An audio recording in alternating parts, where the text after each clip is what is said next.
Hello, welcome to a new deep dive podcast episode about pricing myths and insights. My name is Tara, and I'm a shopper insights manager at IC. Now, have you guys noticed that every time you go to the supermarket, the prices are going up? I find myself really negotiating what to put in the basket these days. It seems like with each visit, the prices are higher. Well, I'm here to discuss this and much more with experienced retailer Raina Rusnak and my team members Sasa Radojevic and Heather Graham. We'll talk about the latest pricing study findings and best coping strategies for the upcoming period. But before that, let's crack some myths. My team member Sasa Radojevic, Insights Manager, has extensive experience in doing pricing studies. With his experience and deep insights, he will help us bust some pricing myths.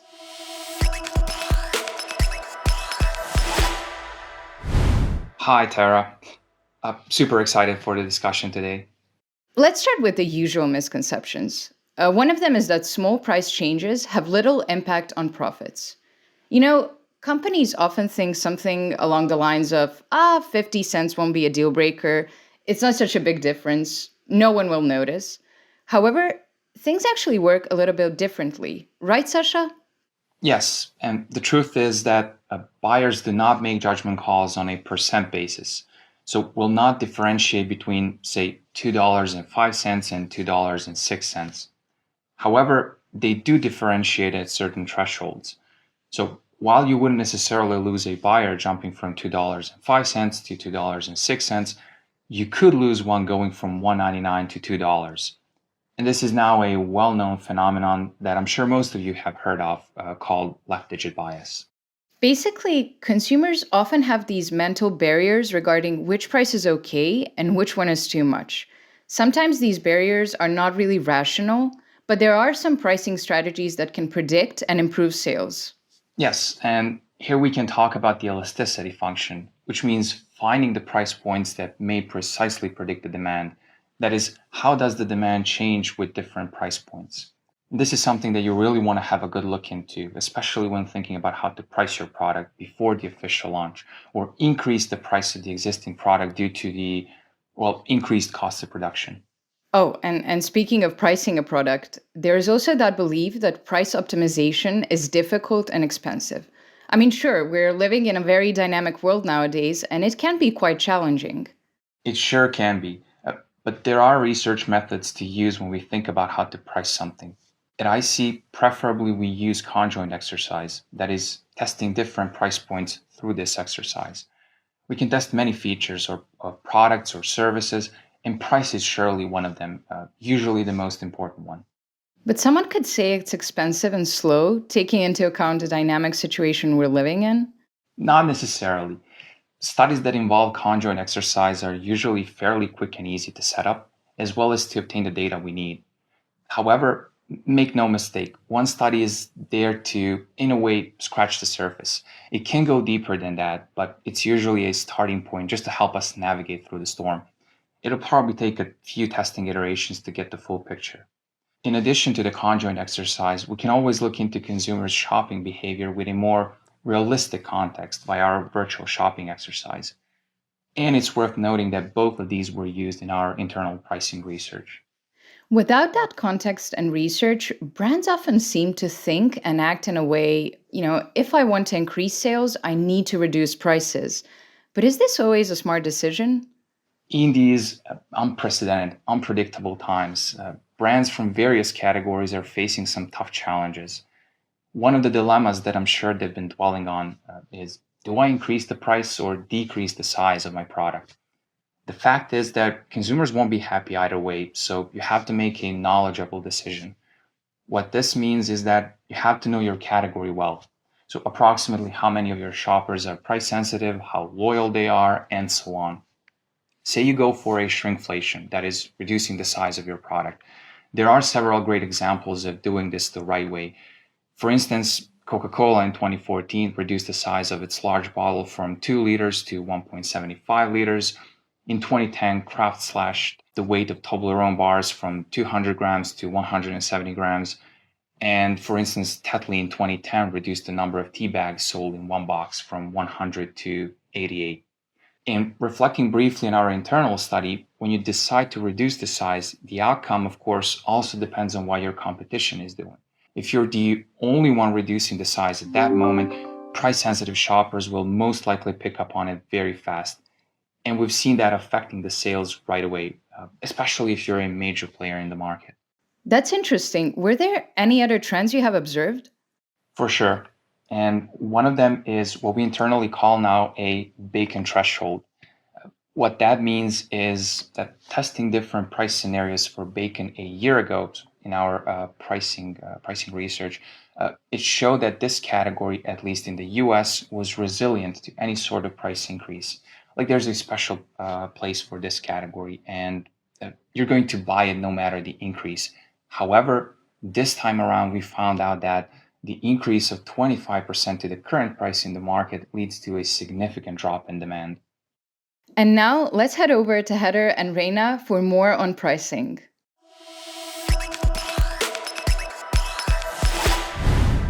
My name is Heather Graham. I'm a Senior Director of Client Services here at ICEE, and I'm with my colleague Sasa Radojevic, a Senior Shopper Insights Manager, to talk about navigating price sensitivity amid 2023 inflationary pressures.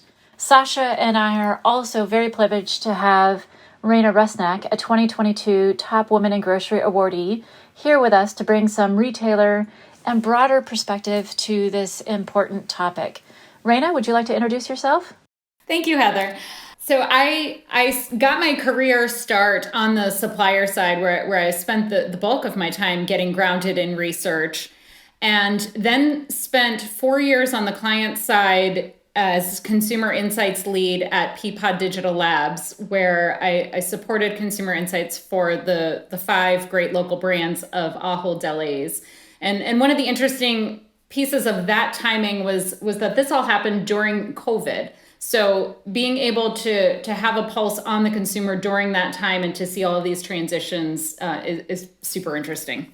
As these are very unpredictable times, it is very interesting and important to understand how all these changes have been affecting consumers' behavior. 3 years ago, it was health concerns. People were stressed about contracting COVID. There was no vaccine. That was the time period we were in. And we had one-way aisles to try to combat that and to make people feel safe. Fast forward 3 years, we are still seeing a lot of stress around grocery shopping, but the reason for that is very different. And the reason now is that we're seeing these huge, unprecedented inflationary pressures, and many consumers have a fixed budget. When we think about the household number of households that are living paycheck to paycheck, that is roughly 2/3 within our country, within the United States.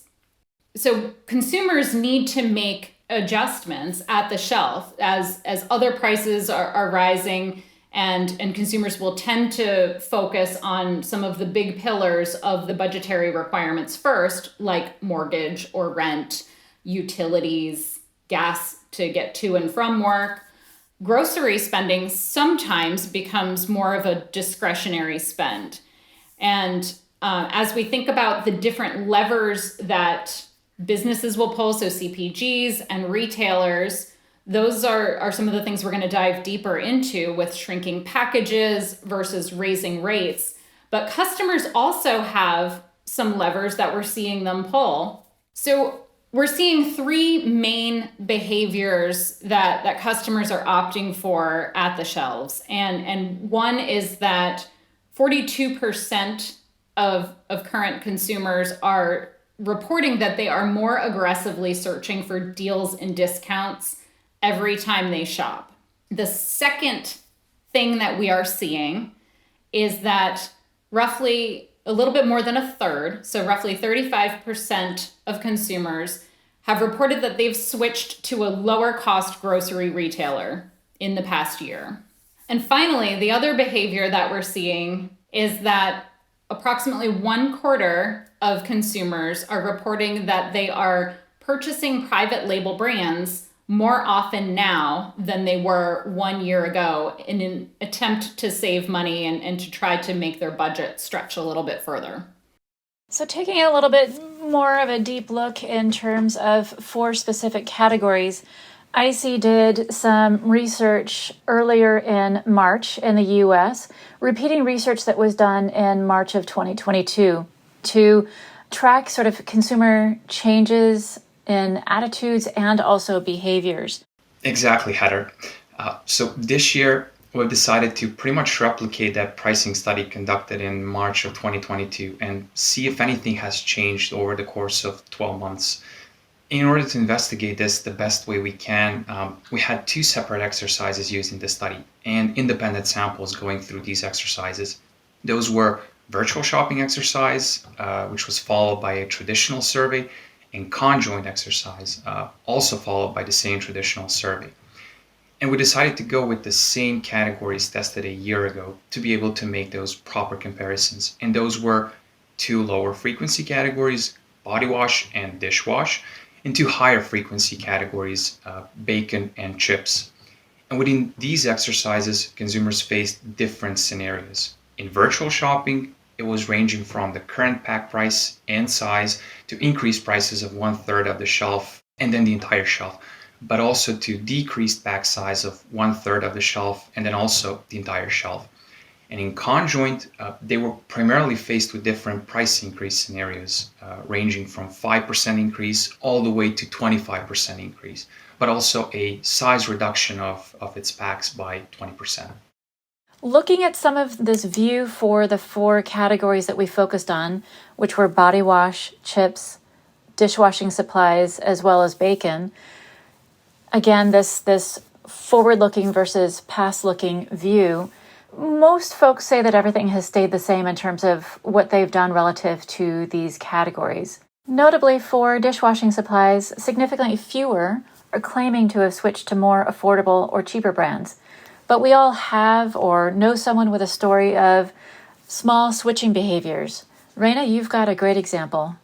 I, as a consumer, was at the shelf taking a look at price comparison between my national leading brand that I typically use, which is Scott, and the corresponding product at Scott for our toilet paper that we're taking a look at here of 20 rolls. This private label brand was $10 cheaper than the product I normally purchase.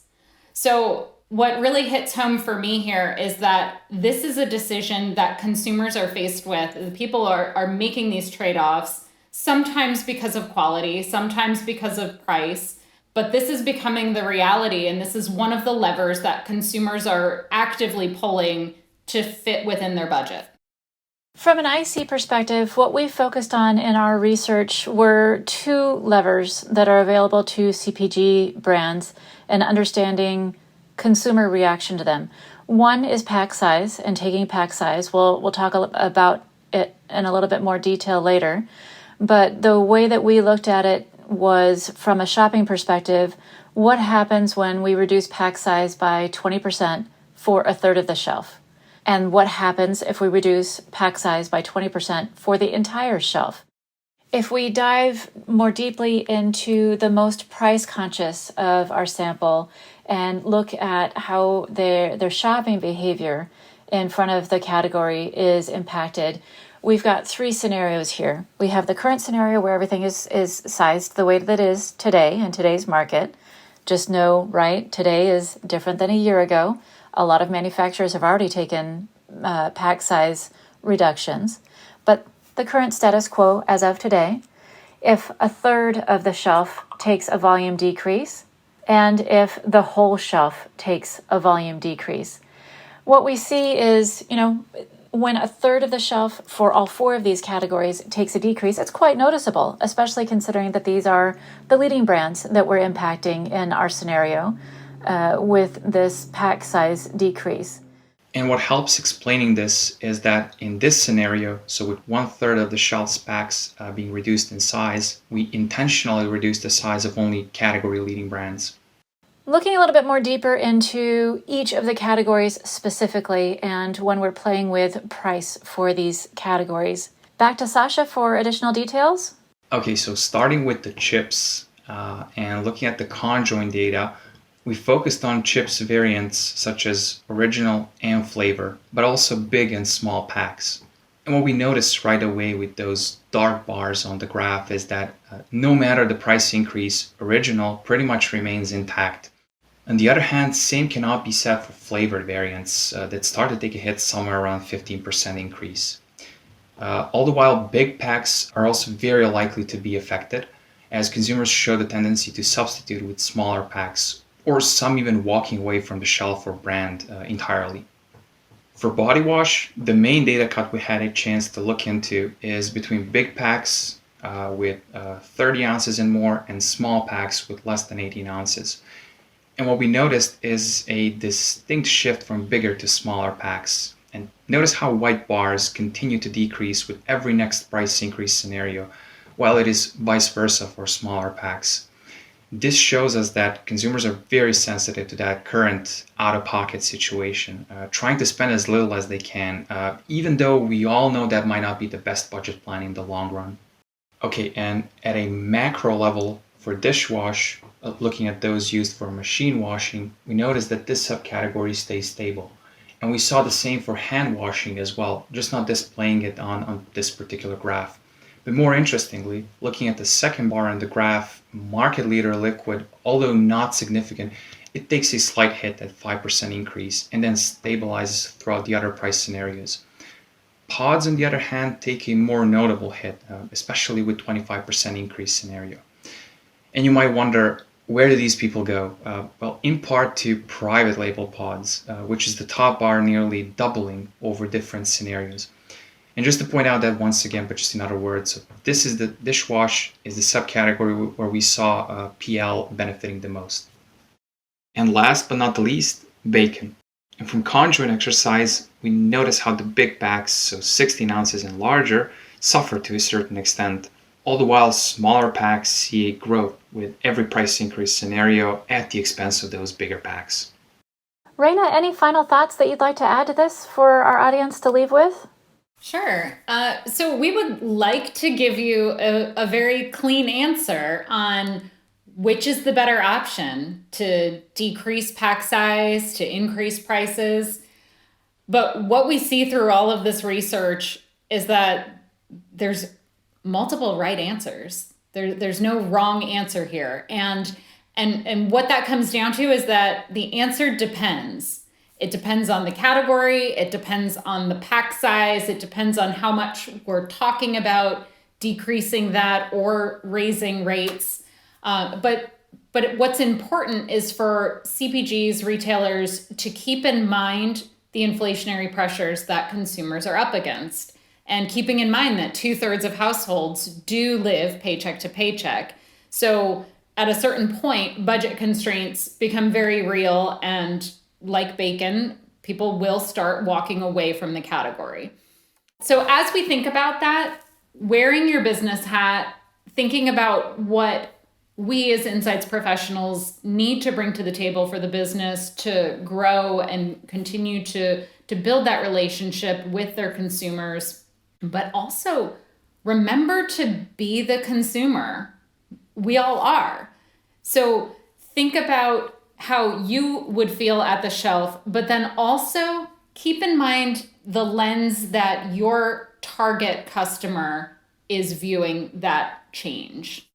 And then the final piece is stay curious. 3 years ago, we would not have predicted the lockdown of the pandemic. And then similarly, we might not have predicted the inflationary pressures that we're up against now. So it's keeping an eye on the macroeconomic impact. It's all of the different things that are happening in the economy and also to our consumers, and how that impacts research and the business. So stay curious and keep being the voice of the customer.